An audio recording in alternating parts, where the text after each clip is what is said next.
इमरान खान से यकजहती के लिए मुल्क भर में एहतजाज, शहर शहर गली गली एहतजाजी रैलियां, खवातीन और बच्चों की भी बड़ी तादाद में शिरकत।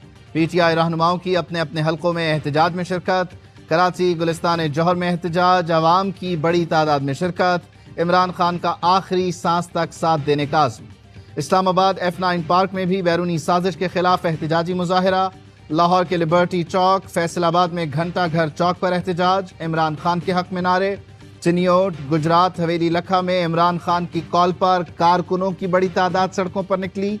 लाड़काना, हैदराबाद, उमरकोट में भी इमरान खान के हक में रैलियां निकाली गईं। पेशावर, स्वात, मानसेहरा, शांगला में भी एहतजाजी रैलियां। कोयटा समेत बलोचिस्तान के मुख्तलिफ इलाकों में भी एहतजाजी मुजाहिरे किए गए। इमरान खान का ट्वीट, कहा अमरीकी हिमायत से रजीम चेंज के खिलाफ निकलने पर पाकिस्तानियों का शुक्रिया।